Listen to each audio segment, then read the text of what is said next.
રાધે રાધે, જય સિયારામ. આપણે શ્રી શ્રી રાણીમા અને રૂડીમાનું ચરિત્ર ચાલે છે.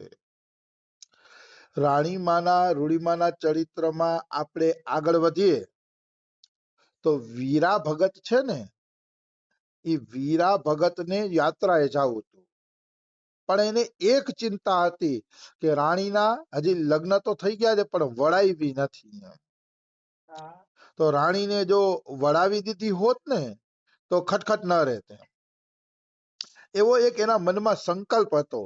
ત્યારે પુંજીમાએ કીધું કે ભાઈ રાણીને આપણે વળાવવી નથી કે એના પતિ અર્જણને અહીંયા આવીને સેવા કરવી હોય તો ભલે આવી જાય, બાકી રાણીને આપણે મોકલવી નથી. કે રાણીએ તો ત્યારથી કંઠી તિલક ધારણ કર્યા છે ત્યારથી રાણી તો આપણી થઈ ગઈ, કે ભગવાનની થઈ ગઈ. હવે કે ઈ સાસરે નહીં જાય, કે આપણી જ રહેશે, ભગવાનની જ રહેશે અને મંદિરની જ સેવા કરશે. તો ઓલો વીરા ભગત શું બોલે છે, પણ એના સસરા વાળા શું જવાબ આપ્યો, ઈ તો કઈક બોલ. ઈ ફાંગલિયા કુટુંબ છે, ફાંગલિયા કુટુંબે પાંસરું હાલે એમ નથી, વીરા ભગત કહે છે. ત્યારે પુંજીમાં મસ્ત કહે છે, ઠાકરે તો હા કહેડાવી દીધી છે, રુદિયામાં ઘટઘટમાં વસનારો બેસી ગયો છે. મતલબ હામા પક્ષેથી એવો જવાબ આવ્યો છે કે અર્જણ ભગત તમારા ઘરે આવીને જ રહેશે, ત્યાં ઠાકુર સેવા કરશે અને રાણીમાં સાથે ત્યાં જ રહેશે. કે જુઓ, બધાયના હૃદયમાં ઘટ ઘટમાં ભગવાન વસનારો છે. કે ઈ ફાંગલિયું કુટુંબ જે તોફાની છે ઈ પણ હવે એમ કહે છે કે અર્જણ ઘર જમાઈ બનીને જ રહેશે. કહેવાનો અર્થ શું છે, ગમે એવું ફાટેલું પરિવાર હોય, ગમે એવું ગુસ્સા વાળું કે ગમે એવું પરિવાર હોય, જો એના હૃદયમાં ભગવાન બેસી જાય તો ઈ પણ હા પાડી દે છે. નકર અર્જણનું કુટુંબ, રાણીમાના પતિ અર્જણનું કુટુંબ ફાટેલું હતું, ફાંગલિયા હતા અને થોડાક તોફાની હતા. આ રીતે કન્યા દેવાની ના પાડી દે, લગ્ન નાનપણમાં થઈ ગયા હોય અને આ રીતે કન્યા દેવાની ના પાડી દે તો ફાટેલા હતા બધા. પણ ઈ ફાટેલા કુટુંબ વાળાએ કહી દીધું કે અર્જણ ભગત ઘર જમાઈ બનવા તૈયાર છે, ત્યાં આવી જશે એમ. કારણ કે હૃદયની અંદર બેઠેલો ભગવાન જ આવા નિર્ણયો લેવડાવે છે. એટલે મનુષ્ય છે ને ક્યારેય ગભરાવું ન જોઈએ કે આમ થશે તો આમ થશે તો આમ થશે તો, ગભરાવું જ ન જોઈએ. કારણ કે હૃદયમાં બેઠેલો ઈશ્વર બધા પાસેથી હારા નિર્ણય લેવડાવશે. જો આપણી ભક્તિ સાચી હશે ને તો બધા પાસેથી હારા નિર્ણય લેવડાવી અને બધા લોકો આપણે અનુકૂળ થઈ જશે. કારણ કે બધાના હૃદયમાં એક જ ભગવાન રહેલો છે. પણ એટલું ખરું, આપણી ભક્તિ સાચી હોવી જોઈએ. ભક્તિ જો ભગવાનને મેળવી લેવાની હોય, ભગવાનને મેળવવા લેવા સિવાય બીજી કોઈ કામના ન હોય તો વાંધો નથી આવતો. નહીંતર જો ખટખટ વાળી ભક્તિ હોય ને તો ભગવાન ખટખટાવશે તમને.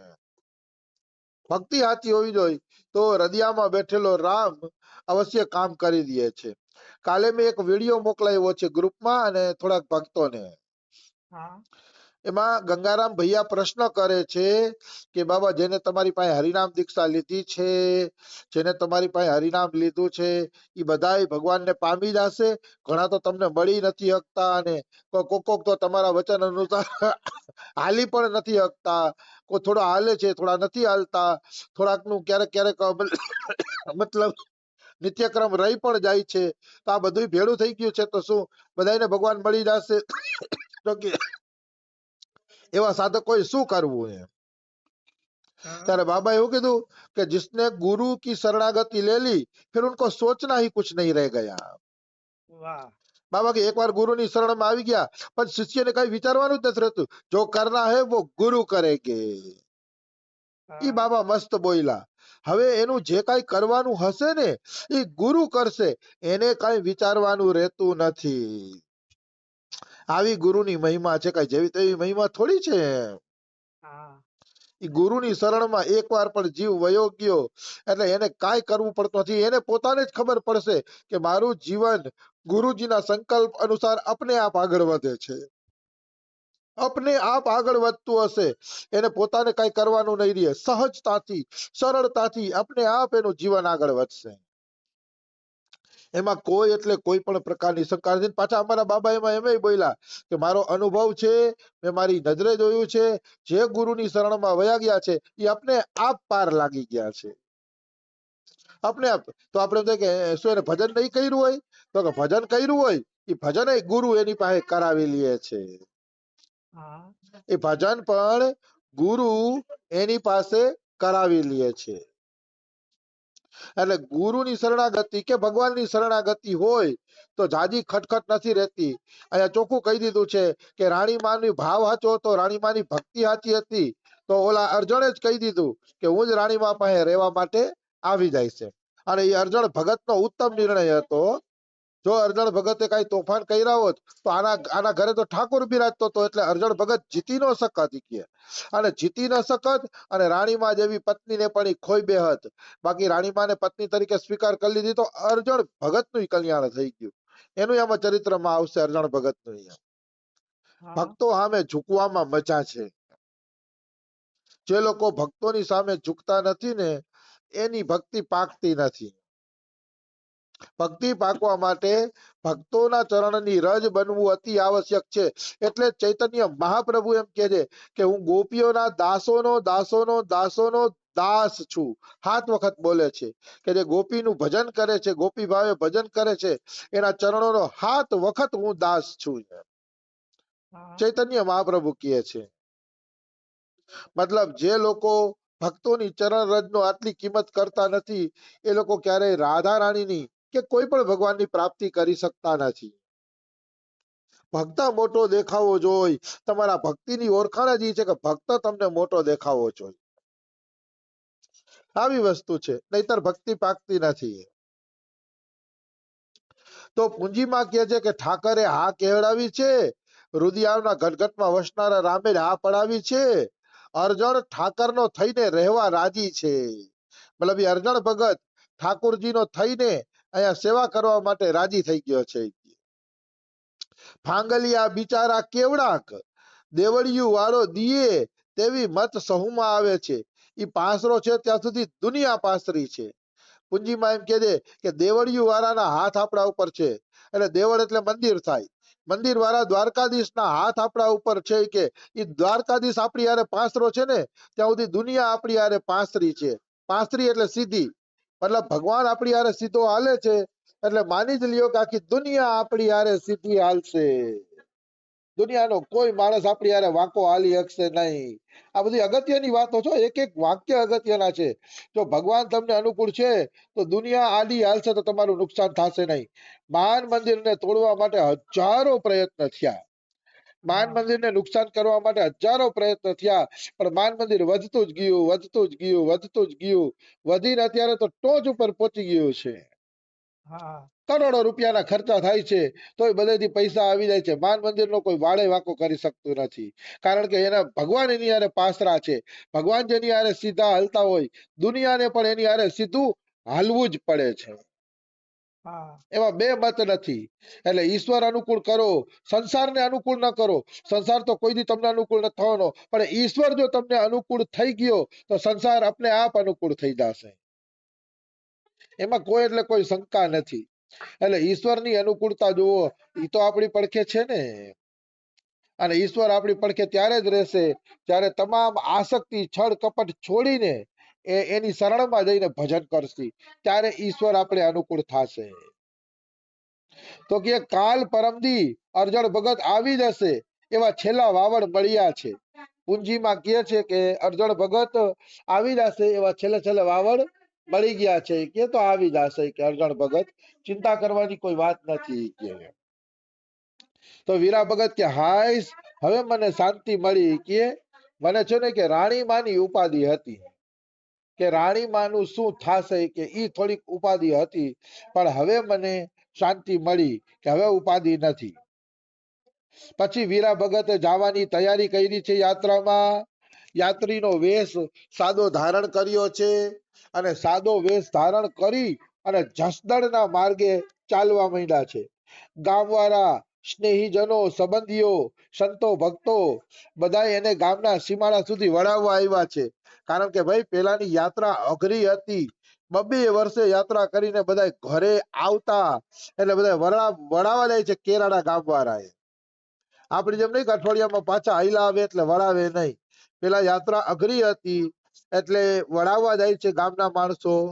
પછી વીરા ભગત બધાને મનાવી ફોસલાવીને પાછા મોકલે છે. અને 4-6 દિવસનો માર્ગ કાપીને વીરા ભગત જસદણની બાજુમાં જે ગરણી ગામ છે એ ગરણી ગામ આવી ગયા છે. ગરણી ગામ પહોંચી ગયા છે વીરા ભગત. તો ગરણીમાં દેહા ભગતની જગ્યા છે. દેહો ભગત મૂળ આયર જાતિના હતા.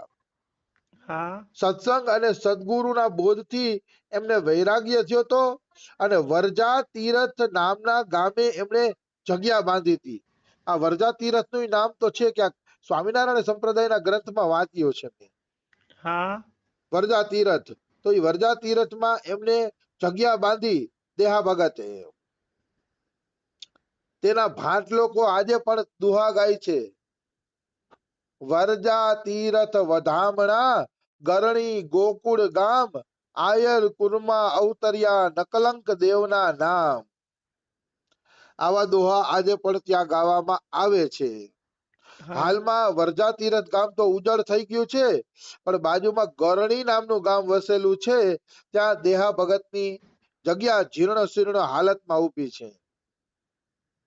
મતલબ ગામ બદલી ગયું એટલે દેહા ભગતની જગ્યા થોડીક જીર્ણ શીર્ણ હાલતમાં થઈ ગઈ છે. આજે પણ અહીંયા એકાદ બે ગ્રહસ્થ સાધુઓ રહે છે. હવે આ દેહા ભગત છે ને એ કુબાજી ગાદીના વૈષ્ણવ હતા. આપણા કુબાજી છે ને જેને માથે કૂવો પડી ગયો હતો, કુબા કુંભાર. એ કુબાજી રામાનંદી સાધુ હતા અને એના ગુરુ હતા રામાનંદાચાર્યજી કુબાજીના. એ કુબાજીની પરંપરામાં દેહા ભગતની દીક્ષા થઈ ગઈ હતી. એટલે દીક્ષા લીધા પછી પણ એમને સાંપ્રદાયિક પણ ગમ્યું નહીં. એને એમ થયું કે દીક્ષા તો લઈ લીધી પણ મારે કોઈ સંપ્રદાયના બંધનમાં બંધાવવું નથી. સંપ્રદાયના બંધનથી મુક્તપણે પ્રભુનું ભજન કરવું છે. એટલે એને છે ને એકલવાયુ નો ગયું કે ભાઈ એક જ સંપ્રદાયમાં બંધાઈ રહું કે રામાનંદી સંપ્રદાયમાં જ બંધાઈ રહું એમ નહીં. બધા સંપ્રદાયના ભક્તોનો આદર કરું અને સેવા કરું એવો ભાવ હતો. મારે પણ આવો જ ભાવ છે કે ભાઈ ગોળીએ બની ગયા સારી વાત છે, ચાલો ગોળીએ બની ગયા પણ ગોળીએમાં જ બંધાઈ રહેવાનું નથી ગમતું. એમ બધા સંપ્રદાયના સાધુનો સંગ કરવાનો, બધા સંપ્રદાયના સાધુનો આદર કરવાનો, કોઈનો અનાદર નહીં. કોઈ પણ વ્યક્તિનો કોઈ પણ રીતે અનાદર નહીં. અનાદર બુદ્ધિ મને ગમતી જ નથી. બિલકુલ. વૈષ્ણવ અલગ અલગ હોય પણ સાધુ તો સાધુ જ છે. કોઈ છોકરો માનો પીળા કપડાનો ડ્રેસ પહેરીને 10મું ભણવા જતો હોય, કોઈ લાલ કપડા પહેરીને 10મું ભણવા જતો હોય, કારણ કે અલગ અલગ સ્કૂલમાં અલગ અલગ ડ્રેસ હોય.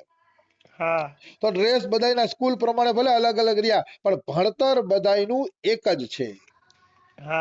એવી રીતે સંપ્રદાય ભલે અલગ અલગ હોય, તિલક ભલે અલગ અલગ હોય, ઈ ભલે અલગ અલગ હોય પણ બધાયનું ભણતર એટલે કે ભગવાનનું ભજન એક જ હરખું છે. નામજપ છે, કથા છે, કીર્તન છે, આ જે ભણતર છે એ ભણતર બધાયનું એક જ છે. ભણતર અલગ અલગ નથી. એટલે મનુષ્યએ બધા સંપ્રદાયના સંતોનો આદર કરવો જોઈએ. જેટલા સંપ્રદાય છે એ બધા હરિનામ એક જ ભણતર ભણાવે છે કે હરિનામ કરો એનાથી તમે ભવસાગર પાર થઈ જાશો. પછી કોઈ રામનું નામ જપે, કોઈ કૃષ્ણનું, કોઈ શિવનું, જેને જે ગમે એ નામ જપે એનાથી કોઈ મતલબ નથી. એનાથી કોઈ મતલબ નથી. પણ સનાતન ધર્મ એમ કહે છે કે ભગવાનના બધાય નામોમાં હરખી શક્તિ છે અને ભગવાનના બધાય રૂપોમાં એકત્વ છે. એક જ અલગ અલગ કાંઈ છે નહીં. એટલે મનુષ્યએ કોઈ ભેદભાવ રાખવા જોઈએ નહીં. આ દેહા ભગતે ભેદભાવ નહોતા રાખ્યા. દેહા ભગત છે ને હતા રામાનંદી પણ ગરણી ગામમાં બધા સાધુ સંતોની સેવા કરતા અને સત્સંગ કરતા. આવું જીવન જ ભક્તોનું હોવું જોઈએ. તો સમય થઈ ગયો છે, બીજું આપણે કાલે લઈ લેશી. રાધે રાધે, જય સિયારામ. રાધે રાધે.